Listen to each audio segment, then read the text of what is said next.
Hi everyone. आज के video में देखेंगे फिलॉसफी का टॉप 30 मोस्ट इम्पोर्टेंट क्वेश्चन जो आपके एग्जाम के लिए काफ़ी ज़्यादा इम्पोर्टेंट है। आज का वीडियो नंबर 15 है। इससे पहले हमने 14 वीडियो और बहुत सारे टॉपिक वाइज क्वेश्चन कंप्लीट कर चुके हैं। अगर आपने वीडियो नहीं देखा है तो आप जाकर वीडियो के प्लेलिस्ट में चेकआउट कर सकते हो।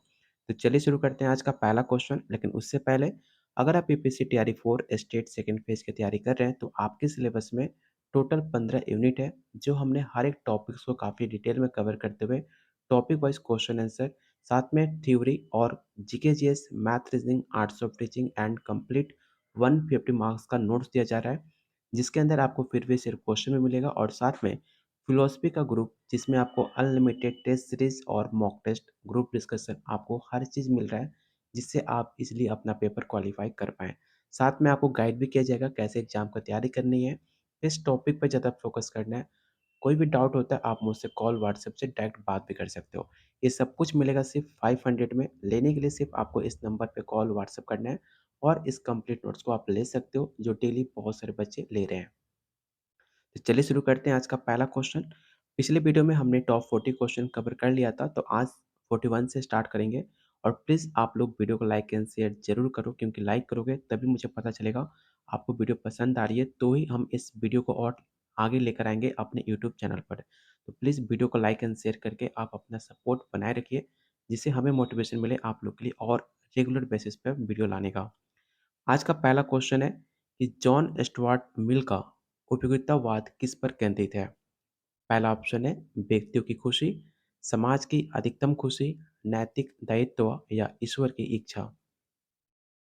इस क्वेश्चन को बीवाई क्वेश्चन टेक आउट करना काफी इंपॉर्टेंट है।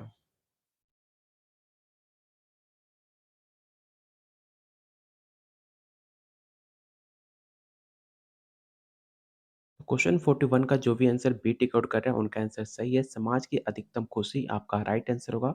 मिल का उपयोगितावाद सिद्धांत इस विचार पर आधारित था कि नैतिकता का उद्देश्य अधिकतम लोगों के लिए अधिकतम खुशी लाना है। तो ऑप्शन बी इसका राइट आंसर होगा। अगला क्वेश्चन है, स्पोंजा के अनुसार मुक्ति कैसे प्राप्त होती है? पहला ऑप्शन है ध्यान के माध्यम से, ईश्वर के ज्ञान के माध्यम से, नैतिक व्यवहार से या अनुभव के माध्यम से।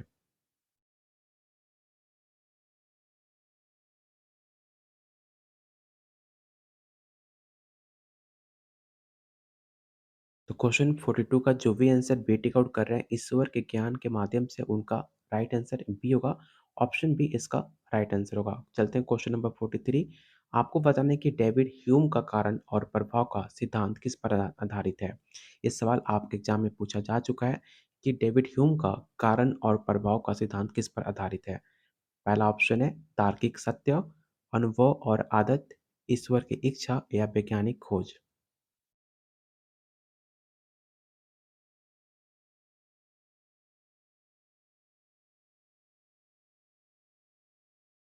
तो क्वेश्चन 43 का जो राइट आंसर होगा ऑप्शन नंबर बी होगा, एक्सपीरियंस एंड हैबिट। ह्यूम का मानना था कि जो कारण और प्रभाव का हमारा विचार है वो हमारे अनुभव और आदत से उत्पन्न होता है, ना कि लॉजिकल थिंकिंग से, ना कि तार्किक तर्क से। तो ऑप्शन बी इसका राइट आंसर होगा। क्वेश्चन नंबर 44 आपको बताना है कि नीट्शे ने सुपरमैन का मुख्य विचार क्या था? पहला ऑप्शन नैतिकता का आदर्श, मनुष्य का आत्मविकास, समाज का नेतृत्व या ईश्वर के बिना जीवन।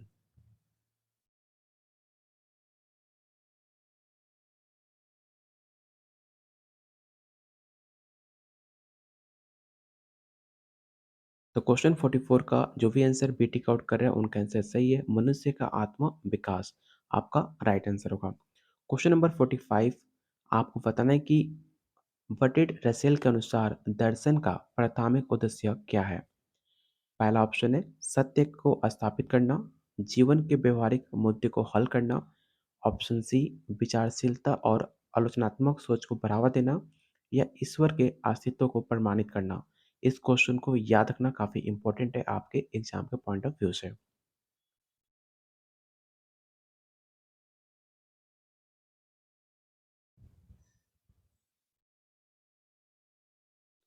तो जो भी आंसर बी टिक आउट कर रहे हैं उनका आंसर गलत है। इसका जो राइट आंसर होगा ऑप्शन नंबर सी होगा, to promote reflection and critical thinking. Option C इसका राइट आंसर होगा। याद रखना कि रसेल का मानना था कि जो दर्शन का उद्देश्य आलोचनात्मक सोच और विचारशील को बढ़ावा देना है, ना कि निश्चित सत्य की खोज को। इस फैक्ट को आप याद रखिएगा। क्वेश्चन नंबर 46 आपको बताना है कि इमैनुअल कांट ने कैटेगोरिकल इम्पेरेटिव का मुख्य सिद्धांत क्या है? इन ऑप्शन को ध्यान से पढ़िए और बताइए क्वेश्चन 46 का राइट आंसर क्या होगा?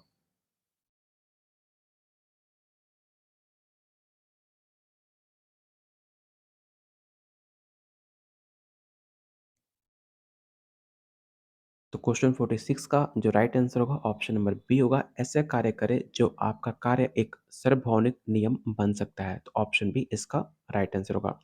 क्वेश्चन नंबर 47 आपको बताना है कि हेगल के दर्शन में विश्व आत्मा का क्या तात्पर्य है? पहला ऑप्शन एक दिव्य इकाई, ऑप्शन बी एक ऐतिहासिक घटनाओं में प्रकट होने वाला तर्क, या व्यक्तिगत स्वतंत्रता, या ऑप्शन डी प्रकृति के नियम।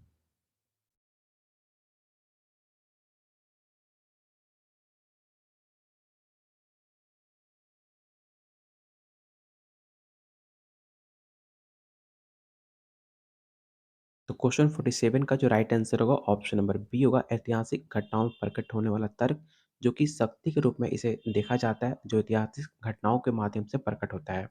क्वेश्चन नंबर 48 जो कि काफी इंपॉर्टेंट है, आपको बताना है कि डिस्कार्टस के दर्शन शास्त्र के पहले सिद्धांत का आधार क्या था? इस क्वेश्चन को याद रखिएगा, काफी इंपॉर्टेंट है। पहला ऑप्शन है ईश्वर का अस्तित्व, आत्मा का अस्तित्व, सभी चीजों पर संदेह करना, या विज्ञान का विकास।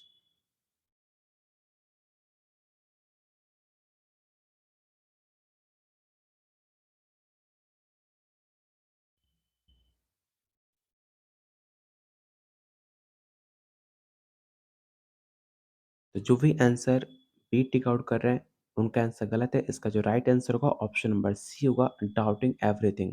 डेस्कार्टस ने कार्टेशियन संदेह का प्रस्ताव रखा था, जिसमें उन्होंने सत्य तक पहुंचने के लिए सभी चीज़ों पर संदेह करने का सुझाव दिया था, जो आपको याद होना चाहिए। चलते हैं क्वेश्चन नंबर 49 पे। आपको बताना है कि जॉन लॉक के सामाजिक अनुबंध का उद्देश्य क्या था?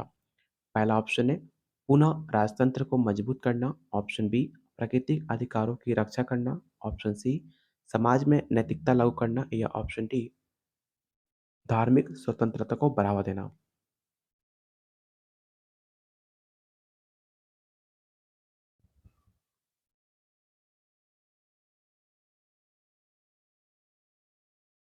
तो क्वेश्चन 49 का जो राइट आंसर होगा ऑप्शन नंबर बी हो जाएगा, टू प्रोटेक्ट नेचुरल राइट। जो कि लॉक का मानना था, सरकार का प्राथमिक उद्देश्य जीवन, स्वतंत्रता और संपत्ति जैसे प्राकृतिक अधिकारों का रक्षा करना चाहिए। क्वेश्चन नंबर 50 आपको बताना है कि डेविड ह्यूम के कारण किस रूप में परिभाषित किया गया था? इन ऑप्शन को ध्यान से पढ़िए और बताइए क्वेश्चन 50 का राइट आंसर क्या होगा?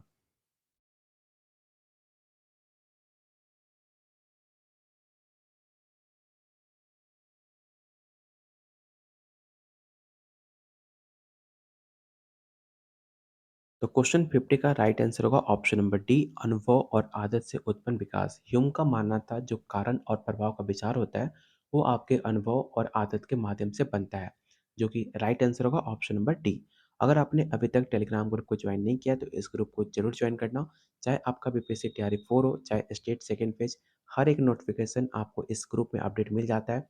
साथ में फिलोसफी से जो भी टेस्ट सीरीज पीडीएफ होते हैं, नोट्स होते हैं, सब हम इसमें शेयर करते रहते हैं। तो इस ग्रुप को जरूर ज्वाइन कीजिएगा, जिसमें आपको free of cost test series आप अटेम्प्ट कर सकते हो इस ग्रुप में, जिसका लिंक मैंने डिस्क्रिप्शन बॉक्स और कमेंट बॉक्स में पिन कर रखा है। तो आप जाकर उसे जरूर ज्वाइन कीजिएगा। चलते हैं क्वेश्चन 51 पे। आपको बताना है कि स्पुंजा का पंथिज्म का मुख्य सिद्धांत क्या है? ये क्वेश्चन काफी इंपॉर्टेंट है। आपको बताना है कि पंथिज्म का मुख्य सिद्धांत क्या है?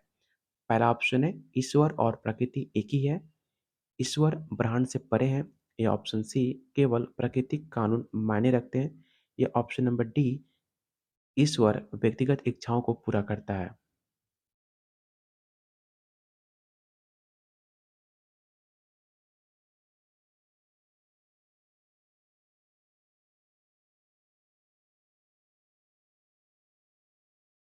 तो क्वेश्चन 51 का जो भी आंसर ए टिक आउट कर रहे हैं, उनका आंसर सही है। God and nature are the same. Option number A इसका राइट आंसर होगा। स्पोंजा का पंथिज्म का समर्थन किया, जिसमें उन्होंने कहा था कि ईश्वर और प्रकृति दोनों एक ही होते हैं और समान शक्ति का प्रतिनिधित्व करते हैं। क्वेश्चन नंबर 52 आपको बताना है कि सार्त्र के अस्तित्ववाद का प्रमुख नारा क्या है? पहला ऑप्शन है ईश्वर ही सब कुछ है, अस्तित्व सार से पहले आता है, जीवन का कोई अर्थ नहीं है या केवल तर्कसंगतता मायना रखती है। तो इस क्वेश्चन को ध्यान से पढ़िएगा, काफी इंपॉर्टेंट है।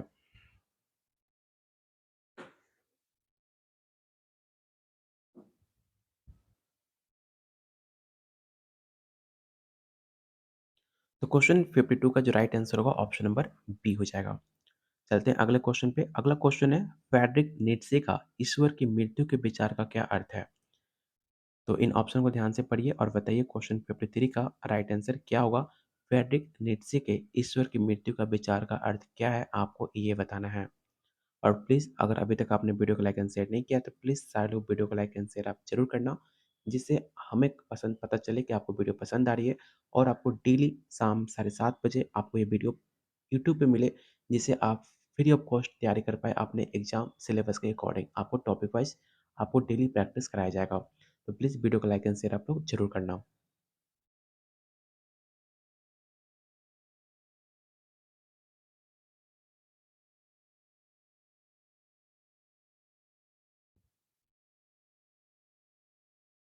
तो जो भी आंसर सी टिक आउट कर रहे हैं उनका आंसर सही है। नैतिकता और मूल्य का पुनः मूल्यांकन, ऑप्शन सी इसका राइट आंसर होगा।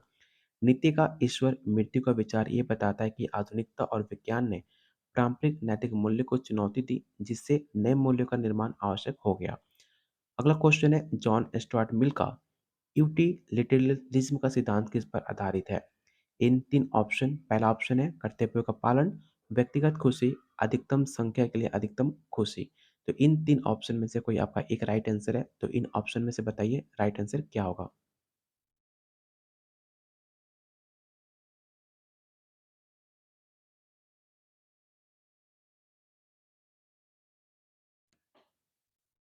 तो क्वेश्चन 54 का जो राइट आंसर होगा ऑप्शन नंबर आपका सी हो जाएगा। क्वेश्चन नंबर 55 आपसे पूछ रहा है कि थॉमस हॉब्स ने लेविथान में राज्य की प्रकृति को कैसे परिभाषित किया है? ये सवाल काफी इंपॉर्टेंट है। पहला ऑप्शन है समाज के स्वाभाविक अधिकार, ऑप्शन बी एक सामाजिक अनुबंध द्वारा निर्मित कृत्रिम इकाई, ईश्वर की इच्छा का परिणाम या व्यक्तिगत स्वतंत्रता का प्रतीक। तो क्वेश्चन 55 का राइट आंसर क्या होगा? मुझे कमेंट बॉक्स में बताइए कि क्वेश्चन 55 का राइट आंसर क्या होगा।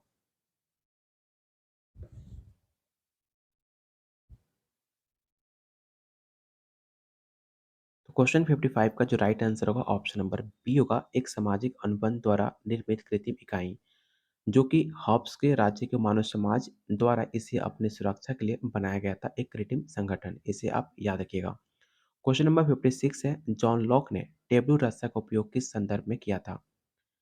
तो मैंने कई बार आपको टेबलू रास्ता के बारे में ज़िक्र कर चुका हूँ, जिसका मतलब होता है the human mind being blanket, but जब आपका जन्म होता है, जो आपका मन होता है, वो खाली स्लेट की तरह होता है, ब्लैंक होता है। जैसे-जैसे आप आगे लाइफ में बढ़ते हो, जैसे-जैसे आप एक्सपीरियंस देखते हो, आपके अंदर गेन होता है, आपका जो मन का खाली स्लेट है, वो भरता है। तो जो कि 56 का जो राइट आंसर होगा ऑप्शन नंबर बी होगा, इसे आप याद रखिएगा। क्वेश्चन नंबर 57 आपको बताना है कि बेकन का इंडक्टिव मेथड का उद्देश्य क्या है? इंडक्टिव मेथड, ठीक है? तो आपको बताना है कि इंडक्टिव मेथड का उद्देश्य क्या है, पर्पस क्या है? आपको ये बताना है इन ऑप्शन के अकॉर्डिंग, इन 4 ऑप्शन के अकॉर्डिंग। तो जल्दी से रीड कीजिए और बताइए क्वेश्चन 57 का राइट आंसर क्या होगा?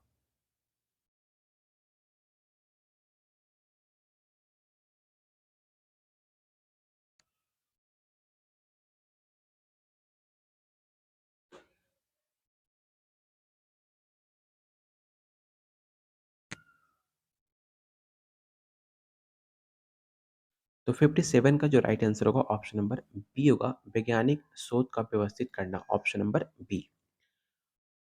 क्वेश्चन नंबर 58 आपको बताना है कि डेविड ह्यूम के अनुसार मानव ज्ञान का मुख्य स्रोत क्या है? इसे तो पहले आप रट्टा मार लेना कि what is the main source of human knowledge according to David Hume. पहला ऑप्शन है रीजन, एक्सपीरियंस, गॉड या नैतिकता।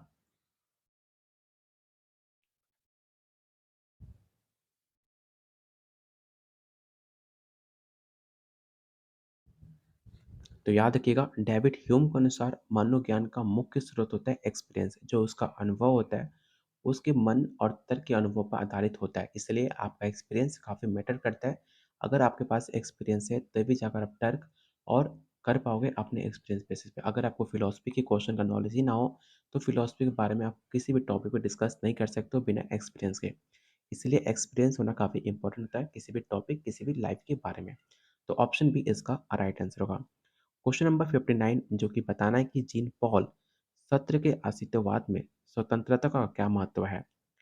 तो इन ऑप्शन को ध्यान से पढ़िए और बताइए क्वेश्चन 59 का राइट आंसर क्या होगा।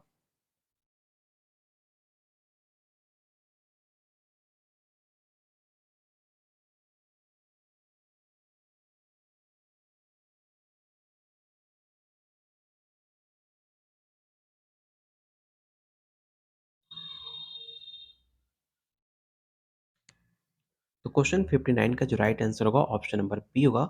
स्वतंत्रता मानव अस्तित्व को सार है, ऑप्शन नंबर बी।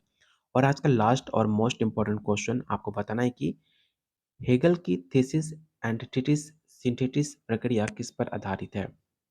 तर्क और तर्कहीनता पर, विचारों का संघर्ष और समाधान पर, धर्म और विज्ञान का एकीकरण या प्रकृति का नियम।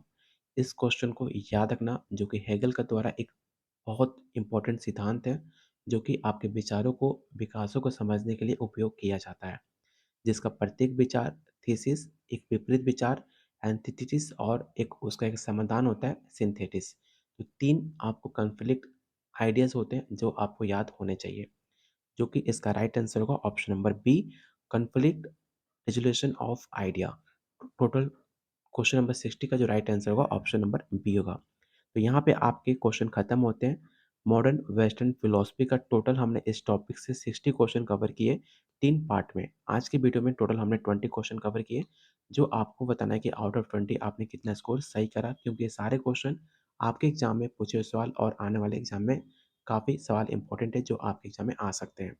अगर आप हमारे साथ एग्जाम की तैयारी करना चाह रहे हैं तो सिर्फ 500 में आपको कंप्लीट 150 मार्क्स का कंप्लीट नोट्स दिया जा रहा है, जिसके अंदर philosophy, GK GS, math, reasoning, theory, previous year question, philosophy का ग्रुप जिसमें आपको test series, group discussion guide किया जाएगा।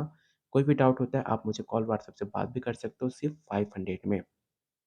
लेने के लिए सिंपल आपको इस नंबर पे कॉल व्हाट्सएप करना है और आप इस कंप्लीट नोट्स को ले सकते हो। जो भी फिलॉसफी का ग्रुप है, उस ग्रुप में ऐड होके आप सारे स्टूडेंट के साथ ग्रुप डिस्कशन कर सकते हो। उनके साथ आप मॉक टेस्ट दे सकते हो और उनकी बीच आपकी रैंकिंग कितनी आ रही है उसे भी आप जान पाओगे। और कल आपका बिहार जीके जीएस और जीके जीएस से शाम 5 बजे कल टेस्ट सीरीज हुआ था, जिसका रिजल्ट शाम 8 बजे आपको पब्लिश किया जाएगा टेलीग्राम ग्रुप और फिलोसफी के ग्रुप में। अगर आपने टेस्ट सीरीज अटेम्प्ट नहीं किया है तो टेलीग्राम ग्रुप को ज्वाइन कीजिए, जिसका लिंक डिस्क्रिप्शन बॉक्स और कमेंट बॉक्स में पिन कर रखा है। वहाँ से ज्वाइन करने के बाद आप फिलोसफी टेस्ट सीरीज को अटेम्प्ट कर सकते हो और शाम 8 बजे अपना रिजल्ट सारे बच्चों के बीच आपकी रैंकिंग कितनी है, आपने कितना स्कोर गेन करा, आप उसे पता कर पाओगे। तो टेलीग्राम ग्रुप को ज्वाइन कीजिए, डिस्क्रिप्शन बॉक्स में लिंक दिया गया है, जाकर अभी ज्वाइन कीजिए और उस टेस्ट सीरीज को पार्टिसिपेट कीजिए फ्री ऑफ कॉस्ट।